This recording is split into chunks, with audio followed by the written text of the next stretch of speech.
What's up, everybody, and welcome back to another episode of the Juicy Jet podcast. I'm your host, Kevin Rooney, and I am so excited. We are one day away. We are on the eve of training camp. All the veterans for the New York Jets report tomorrow. The rookies are already there. Football is back. Other teams are already in training camp, so it's finally happening. The doldrums of the offseason are over. We're going to have content almost every day from beat writers from the New York Jets. We're going to be back.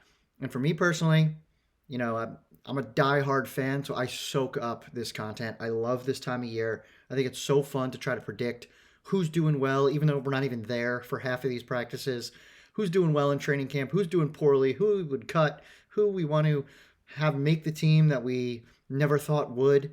It's just a really fun time for, Jets fans and football fans all around. And there's hope. Everybody's got hope right now, which is really, really great because, as we know as Jets fans, the hope dies fast. So, what we are going to do today is talk a little bit about what the next couple of weeks are going to look like for the New York Jets and for the rest of the NFL, because it's a very exciting time to get started. Then there have been a ton of things that have happened in the NFL over just the past 4 days. So we'll quickly highlight all the things that happened. We'll go into our gym break. Obviously, I've got a trivia question to kick us off, of course. And then finally, I will do my pre-training camp 53-man roster prediction. So I am going to take a guess on which 53 players the New York Jets are going to keep on the active roster for week one of the NFL season. So I imagine I'm going to get this perfectly right 100% because I know exactly what I'm talking about, but we'll see how it goes. So let's get started with my trivia question. All right, the trivia question for today is, who was the last Jets quarterback to make the Pro Bowl? You might think this one's easy, but I don't know if it is. So, who is the last Jets quarterback to make the Pro Bowl? Good luck. I hope you get it right. But let's go into the NFL news because there's just a ton of stuff going on. So, for the New York Jets, the rookies reported this past weekend on the 19th. All the veterans will report to training camp tomorrow, the 22nd. And then the first practice, or the first open practice, will be Friday. Saturday will be get back together weekend. I'll be going to that practice, which will be really fun. And then they'll have closed practices in between where no one can go, no fans or anything like that. So this is a really interesting time. And I think next week is when they'll officially put the pads on. They don't typically do that right away just because they don't want anybody getting hurt. They want to get conditioning up, all that kind of stuff. So very, very excited for the next couple of weeks ahead. Now, what should you be looking out for as a Jets fan? The number one thing, and we've already seen this hurt other teams already to start training camp, is injuries. You don't want any injuries.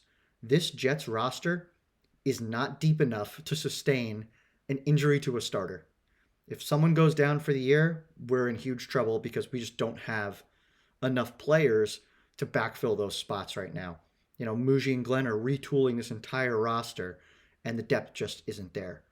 Now, of course, you can sign players from other teams and stuff like that, free agents, but they're not going to be up to the caliber of what your starters are today.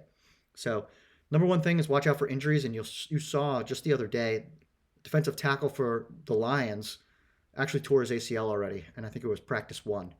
So, I'm really getting nervous. We cannot sustain any injuries, so I'm hoping, knock on wood, nothing goes wrong. The next thing I'm looking for, over the past couple of years with Robert Saleh, Joe Douglas, I feel like the Jets training camp has been very passive. Not a lot of hitting, not very aggressive, not pushing our starters. Well, right now we have second youngest team in the league and a hard-nosed head coach that comes from the Bill Parcells coaching tree. So I feel like there's going to be a massive shift between what practices looked like to what they will look like under Aaron Glenn. And you've seen that already through the mini camps and stuff like that we talked about after the draft. So I think it's going to be a whole different look for the New York Jets in training camp. And I'm really excited for it. I think we'll be better prepared to start the season because of the work that we're going to put in with Aaron Glenn over these next couple of weeks. And then once again, you look at those training camp battles. You look at some of the folks that who's going to stand out? Like, who is just going to pop that we're not expecting? Like, can one of these draft picks, like, can Arian Smith be really good? Malachi Moore? Can Tyler Barron come out of nowhere? And they're going to play a ton in the preseason because we're not really going to start, we're not going to play our starters too much. So this is the young guys' chance to get out there and show what they've got. So I'm really excited to see, like, are there any potential under the radar stars that, we didn't think we had? Who's the next, Quincy Williams, Michael Carter, Jamie Sherwood? Like, where are those guys on this roster? And I don't know. It's going to be one of those things that you have to see. I'm also really honed in on some of the draft picks we've had in the past few years. So, for example, one really big one that I'm looking at is Malachi Corley. Can Malachi Corley get out of the doghouse with Aaron Glenn and with our previous coaching staff and show what he was in college, where he was like that Deebo Samuel, throw him a screen and let him run somebody over and hit somebody? Just get the ball in his hands. But if he's hurt or if he doesn't learn the playbook, all that kind of stuff, then the coaches aren't going to trust him. He's not going to make the team. So I think that's going to be really interesting. I'm really excited about some of our rookies, like a Mason Taylor. Like, he's going to be a really fun one to watch.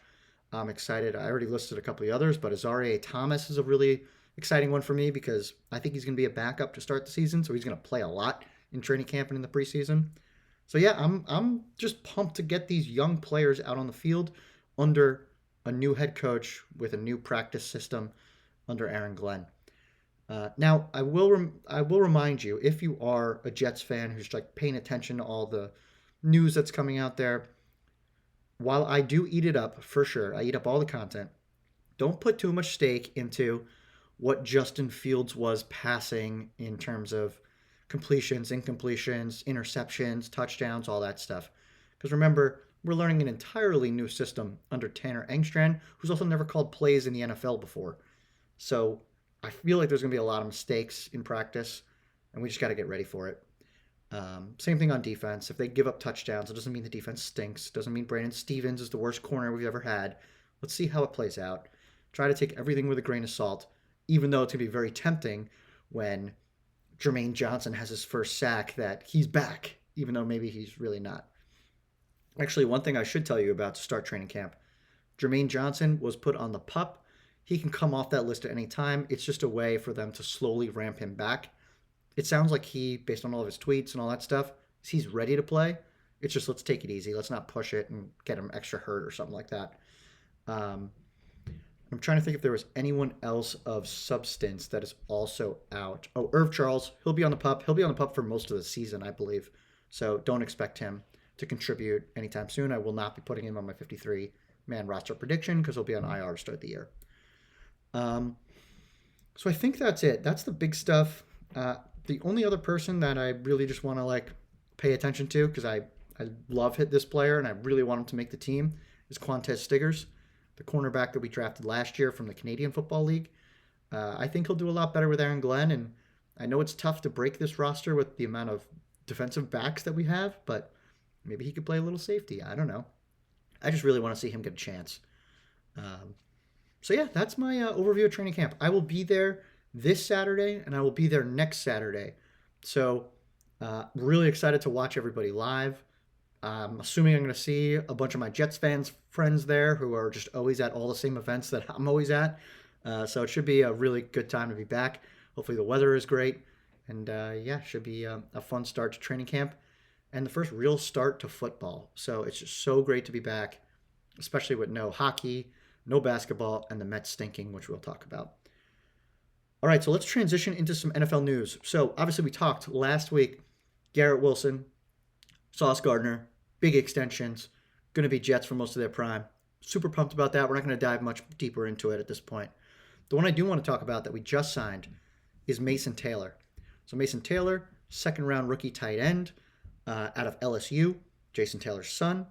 Very excited about him, but there was a little bit up in the air about whether he was going to be signed in time for training camp.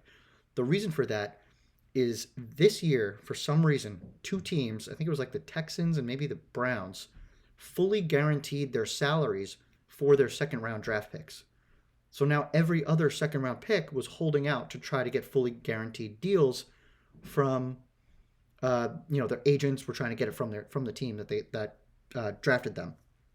So Mason Taylor wasn't signed because I don't think we were going to give out a fully guaranteed contract. Luckily, I think the day of or the day before, they had to come in for training camp because they got here on the 19th as a reminder. Mason Taylor did sign. I think it was like a 65% guaranteed contract, which was up 40% for what last year's contract was for the same second round pick. So he got his money. He didn't get all of his money. He didn't do as well as some of the other draft picks, but he's here. And that's really what matters is he's here, ready to play football.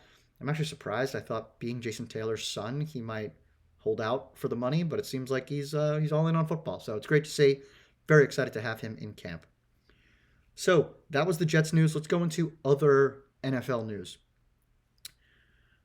Let's go with a former Jet first. We'll go with Mike Williams. Mike Williams, wide receiver for the Chargers, then the Jets. Jets traded him to the Steelers, and then went back to the Chargers.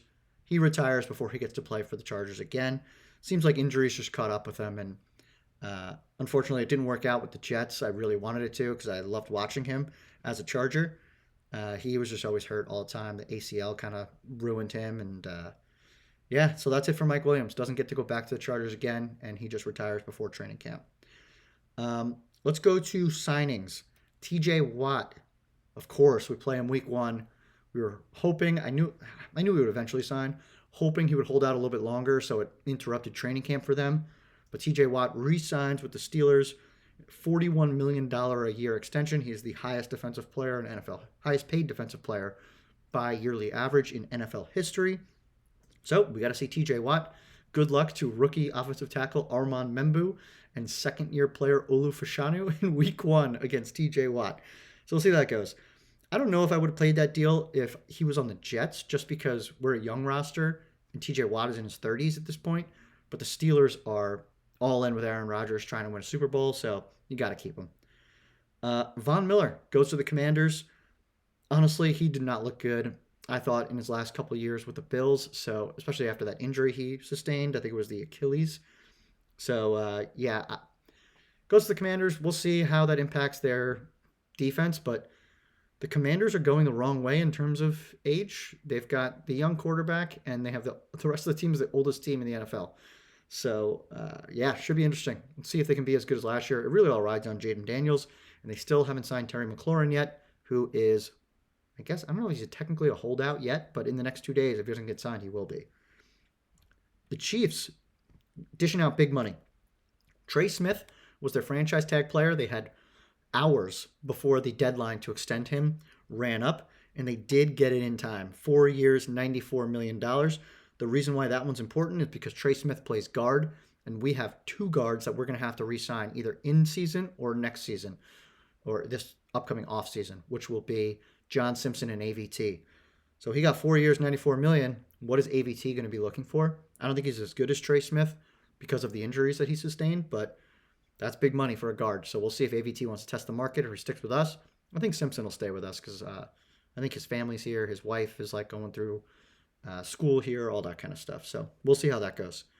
And then on defense, the Chiefs signed George Karlaftis, $93 million deal. Important to us because we have 2 young edges that we're also going to have to pay eventually. Will McDonald, Jermaine Johnson.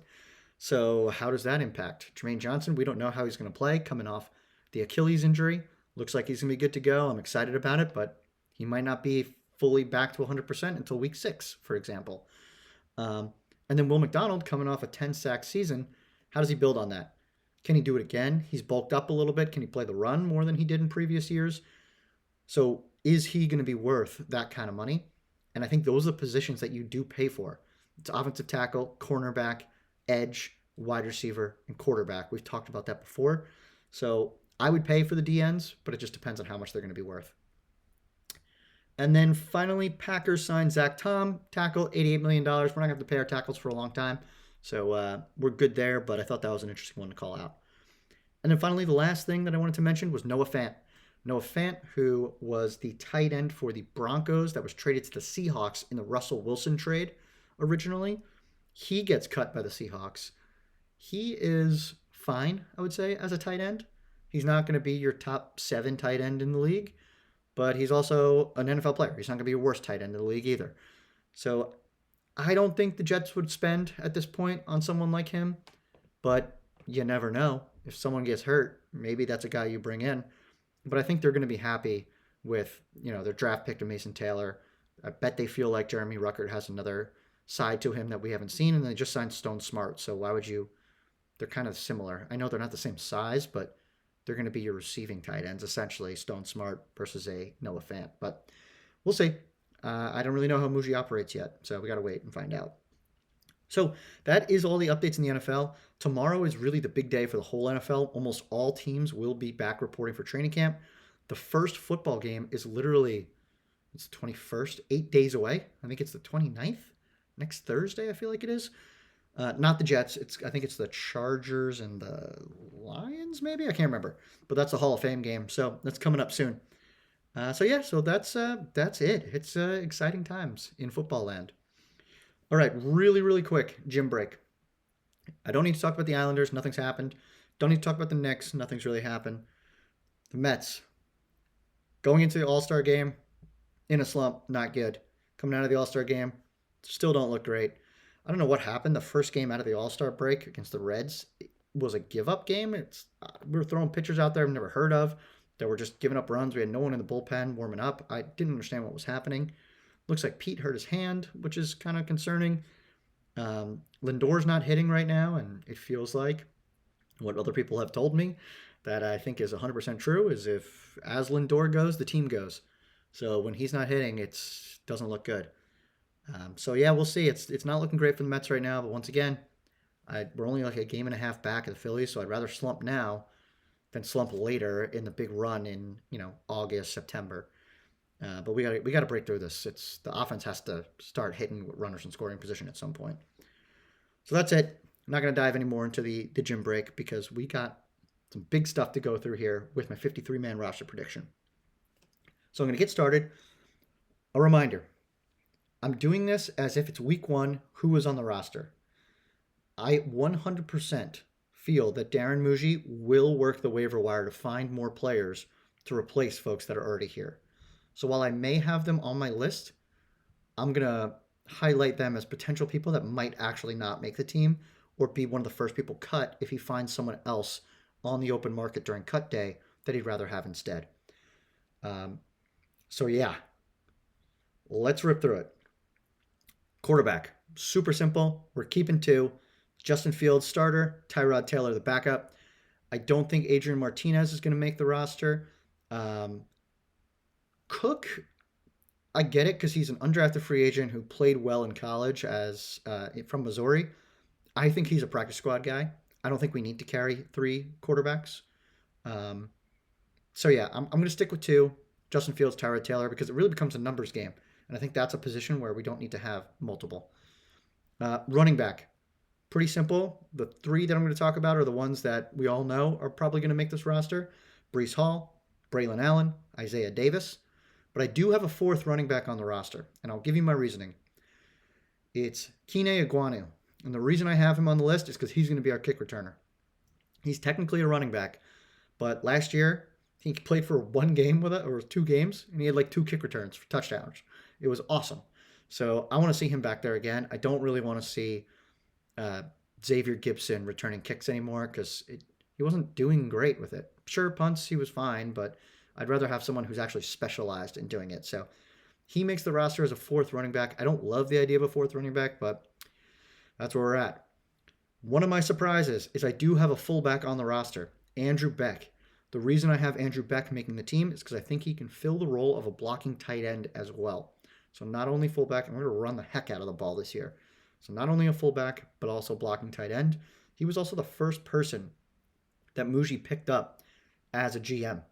So I feel like there's got to be something there. If he's like, the first thing he does is pick up a fullback. All right, we're probably going to use a fullback this year.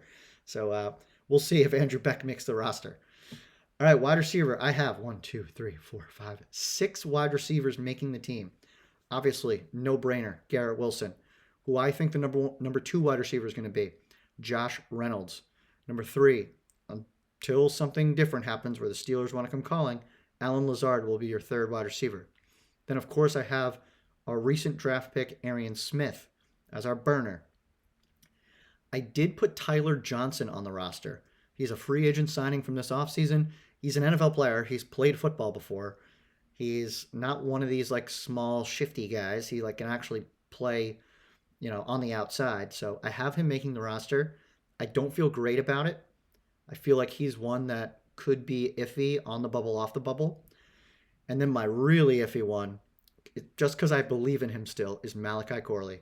I have him making the roster because I think he's got too many skills that the coaching staff won't be able to turn away from. So deep down, while he may not be the greatest wide receiver on the planet, or maybe he won't even have totally earned it, I think the fact that he is a young, skilled, athletic freak, I think the coaching staff's going to want to work with him this year. So I have him making it. Now, the one person I don't have making it that might be a surprise is Xavier Gibson. I don't have him making the team. I just don't think he's good enough as an actual receiver. Like, sure, he was a punt returner for us. I didn't think he did great at that either, except for that one Bills game when Aaron Rodgers went down. So, he was an undrafted free agent. He's not someone who's supposed to, it's a miracle to have a 5-year career as an undrafted free agent. So, I don't know. He could be a practice squad guy. I'm not sure. Maybe he makes the team. Malachi Corley or Tyler Johnson doesn't. That's the risky area of these picks. But I am going with Xavier Gibson not making the roster. All right, tight end. Pretty straightforward. Mason Taylor, obviously, our second round pick, going to make the team. He should be tight end 1. He should be like 3rd or 4th in targets this year. So very excited for him. Stone Smart. I love Stone Smart. I don't know why. Makes no sense. He hasn't really done a ton in his career for anyone to love him, but I just feel good about him for some reason. And obviously, I've watched a lot of the Chargers. So Stone Smart making the roster. And then Jeremy Ruckert. He will make the roster. I think they're just going to ride out his contract, see what we can get out of him. He needs to improve this year for sure, because last year it was bad. I don't have Zach Kuntz making this roster. He's shown absolutely nothing in the 2 years he's been here. I just think he's an athletic freak, but the injuries keep hurting him, and it sounds like he can't learn the offense. So he will not be making it. All right, let's go offensive line. So let's see. I've got 1, 2, 3, 4, 5-ish tackles, 3 guards, 2 centers, but some people have position flexibility. So it's really 1, 2, 3, 4, 5, 6, 7, 8, 10 offensive linemen making the roster. So we'll start a tackle. Obviously, Olufashinu on the left side, going to be a stud. I'm so excited for his year 2. Armand Membu on the right side, going to be a stud. So excited for year 1. We're going to give him some grace. They're going to get beat, especially with Will McDonald playing against him because Will McDonald's a freak. But I really feel good about the 2 of them locking down our offensive line for multiple years to come. It feels like the brick and mangold. That's what it feels like. So I'm excited about it. Then I've got Chukuma Okorafor, who's going to be the backup to probably a right tackle to Armand Membu, but he could probably play both sides. And then I've got Carter Warren and Max Mitchell. I've labeled Max Mitchell as both a guard and tackle because he can play either. Carter Warren's got to play better this year. So does Max Mitchell. So they're going to be really interesting to watch in training camp and in the preseason because they're going to get a lot of run for sure. Now at guard, I've got John Simpson. Awesome. Left guard. Very excited about him. We've got AVT on the right. Please stay healthy. And then I put Xavier Newman. He can kind of play center, guard. I don't love keeping Xavier Newman on this roster. I think he's gotten better over the past few years, but if we can find someone better in the open market or someone plays better, that's an undrafted free agent, someone we picked up off the scrap heap, that could be a replaceable position right there. And then finally, the last 2, Joe Tippmann, obviously our starting center, Josh Myers, our backup. I think he can also play guard. So we've got a lot of movement across these folks on the offensive line. Hopefully, we're not in a position where we have to play offensive line Tetris again like we've done in previous years, but I feel really good about the starting 5. And I feel really good about, well, I wouldn't say really good. We'll see about Chukuma Okorafor. I think it's a better tackle option than Carter Warren or Max Mitchell. So that is the entire offense. That's 26 players on the starting or on the offense. Defense. We'll go defensive tackle first. Let's just do defensive line in general because a lot of people mix match positions. Obviously, number 1 player, Quinnen Williams, defensive tackle. I've got Derek Nandi, our signing from the Chiefs, who is a multiple Super Bowl winner. Leonard Taylor, he is the young gun that you got to really pay attention to in training camp. Can he step up and be the starter next to Quinnen Williams, at least in pass rushing scenarios? while like Nandi or this other guy that I have us keeping, Byron Cowart, can be the run stuffing defensive tackles. So that's going to be an interesting position to watch, but you feel pretty good about Quinton Williams, Derek Nandi, and Byron Cowart, or all four of them actually making the team. I don't think, unless Leonard Taylor really stinks in training camp or something happens, I think he's going to make it. DNs, we got Will McDonald, obviously, Michael Clemens, Rashad Weaver, who's one of our offseason signings from the Titans, Tyler Barron, who is our 5th-round draft pick out of Miami, and then, of course, Michael Clemens. Michael Clemens drives me nuts. He's going to have to start unless Rashad Weaver can take his job or Tyler Barron comes out of nowhere. I'd be interested to see if there's any movement along this group. Is there anyone we can pick up? Any defensive tackles, defensive ends that are going to be out there? Do they want to take a swing at someone who's like a free agent veteran that's still out there that we can sub in here? Because I don't feel great about the depth across our DNs unless Tyler Barron becomes really good. There are some notable players that I left off this list. I will pull a whole list of all the folks that I left off at the end so we can talk through them. All right, linebacker. I've got 5 linebackers just because I think we need some special teams juice. So I got Jamian Sherwood, obviously, big signing this offseason. Very excited about him. Quincy Williams, I think he's going to be unreal in this defense as long as he stays healthy because they're going to blitz him like crazy because he's so fast. I got Francisco Mauigoa, who was our 5th-round, I think he was 5th-round pick, out of Miami. Zaire Barnes, who was our draft pick 2 years ago, he is the one I'm the most iffy about. I could see him not making the roster depending on how he plays. And then Jamin Davis, who was a 1st-round pick of the Washington Commanders a few years back. I feel like Glenn wants to work with him and see what they can do because they did re-sign him this offseason. So that's 5 linebackers. Let's go to defensive backs. So I have, let's see, 1, 2, 3, 4, 5, 6, 7, 8, 9, 10 defensive backs. All right, let's start with the stud. Sauce Gardner, going to be here a long time. Very excited. Michael Carter, still under contract after that extension he got last year. Very excited about him. We're going to put Brandon Stevens at cornerback 2 across from Sauce Gardner. Azarie Thomas, who I've told you I'm already really excited about. He'll be cornerback 3 in the, besides Michael Carter, obviously, being the starting slot corner. Then you've got Isaiah Oliver, who can play a little bit of corner, a little bit of safety, so he's very flexible. He's a good player. He seemed to fill in well last year when a few safeties went down. Malachi Moore, who's our 4th-round draft pick from Alabama, can compete for the starting safety job. That's going to be an interesting matchup to watch between him and Tony Adams, who I also have making the roster. Then we got Andre Cisco, obviously, New York guy, going to start at safety from the Jaguars. We just signed this offseason. And then I've got Chris Boyd. Chris Boyd, once again, he's that special teams ace who played for the Texans last year. And then finally, I did put my boy on here, Quantez Stiggers, making the roster. It's really, I think, between him and Jarek Bernard-Converse. I don't know which one's going to make it. I'd rather invest in Stiggers at this point because he's younger and cheaper. So that is our defense. So our defense was made up of 24 total players, which means I got 3 spots left if I did my math right. 3 spots left are kicker, punter, long snapper. So kicker, I put that we will not, there's no one on the roster today who will be the starting kicker for us week 1. I think we're going to be taking somebody off someone else's roster. I don't know who. And I think the thicker kicker will be on our practice squad so we can work with him. But we'll see, unless we want to stay young. I'm not really sure. Punter, I have no idea what the right answer is, so I put Kai Kroger, but that is a total guess because I feel like he's the underdog. So I'm going to root for the underdog in the punting competition. But hopefully we score so many touchdowns this year we don't have to see a punter. Just kidding. He's going to be our probably top played player, him and the long snapper. And our long snapper is, I think, our most tenured Jet, longest tenured Jet, Thomas Hennessy. Does a good job. I don't think we have to worry about long snapping. So that is it. That is the 53-man roster. It is 100% perfect. I didn't get a single thing wrong. I know that for a fact. And you actually can just skip all the training camp stuff because you know I got it right. All right, really quick. Let's just go through some of the players that you can watch. I'll tell you some folks that will probably be on the practice squad if I was to guess, and some folks who could be competing for a roster spot that I didn't have make the team. So I'm skimming through the roster, so sorry if I'm looking to the right here. People that I don't have actually making it, Got some young players like Dean Clark and Jordan Clark at safety and corner.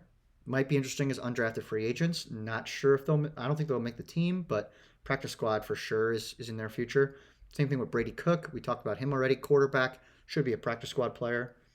Um, Caden Davis is the kicker we currently have on the roster, besides the thicker kicker, so he could be a practice squad guy or actually make the roster. We'll see.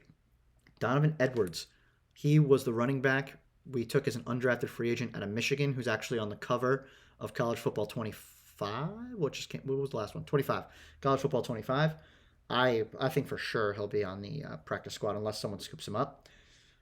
Zach Evans, I don't see making the team. Let me see who else here.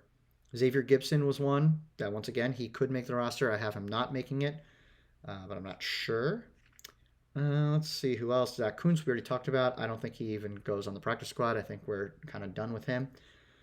Fedarian Mathis, someone we just signed recently, I think has potential to make the roster as a D lineman.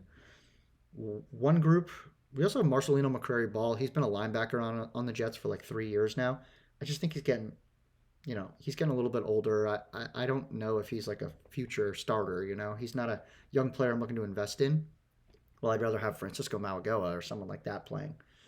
Braden McGregor, he was an undrafted free agent last year that we started some games. He came from Michigan. He played some games at the end of the year last year. He didn't do a ton, so I'm interested to see if he pops this offseason, but I don't know. I think he could be a practice squad guy, but I don't know about making the actual roster. Jarius Monroe, safety. He's been around a little bit. Could make the roster. I'm not locking him in, though. Who else am I missing? Peyton Page. He is an undrafted free agent out of Clemson. Plays defensive tackle. He's one to watch out for. Same thing with this next guy, Jamal Pritchett. He's a wide receiver out of South Alabama. He had a really good offseason workout during minicamp. He's small, shifty. He's kind of like the Xavier Gibson of like 3 years ago. He's like 5'8", I think. So he's one to look out for, too. Can he crack? Because then he can play receiver, which we need. We need depth at receiver, and probably be a punt, kick returner. So then you don't need Kini Aguanu, who I've kept as a running back. So that'll be interesting. Looking to see here if there's anyone else that I may have. Brandon Smith is an interesting wide receiver. He'll probably pop in training camp because he's like 6'1", 220 pounds or whatever. But I don't think he cracks the roster. But he'll be good on the practice squad for sure. Jay Tefele, I don't have him making the roster. Defensive tackle that we took, I think, from the Bengals. Or maybe it was the Cardinals. I can't remember. But I don't have him making the roster. I don't have Eric Watts making the roster. He is a undrafted free agent from last year out of UConn. I think he's a practice squad guy for sure. And I think that is it. Oh, and I also didn't keep that offensive lineman from Germany. Could be practice squad guy because I think you get an extra practice squad player if you take someone from another country. So that is it. That's the 53-man roster prediction. I am very excited to tinker with this, even though I know it's perfect right now, to tinker with this throughout training camp and see if we sign anybody else that I feel can make the roster, especially if it's a veteran. So that is it. I would love to hear if anyone has any complaints, arguments, want to fight me on any of these folks. But yeah, I feel pretty good about what we got going on here. All right, before we wrap up, and we'll have some more content the rest of this week around what's going on with training camp, but the last thing I want to do is answer the trivia question. So here's the answer to the trivia question. Who was the last Jets quarterback to make the Pro Bowl? The answer is none other than legend, Hall of Famer, Brett the Jet Favre. Brett Favre made the Pro Bowl after his 2008 season. He didn't play in the Pro Bowl because he was coming off that elbow injury. I think he had a couple injuries actually that season. But if you remember, we were like 8-3. We were riding high, and then he hurts his elbow, and we lose 5 out of 6 or something like that. We ended the season horribly to miss the playoffs, and that roster was good enough to go deep into the postseason, but Brett Favre just couldn't survive.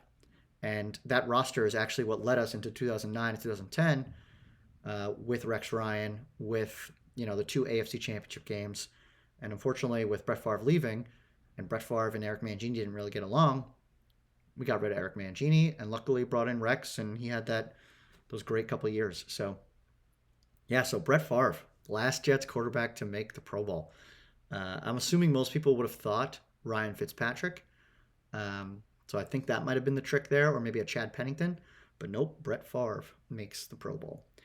So that is it. Thank you, everybody, for listening. I hope you get excited and follow all the Jets content that's been going on. Follow me at JuicyJet25 across Instagram, TikTok, Twitter, all the socials. And we will be back probably throughout the week on all those socials talking about things that are going on.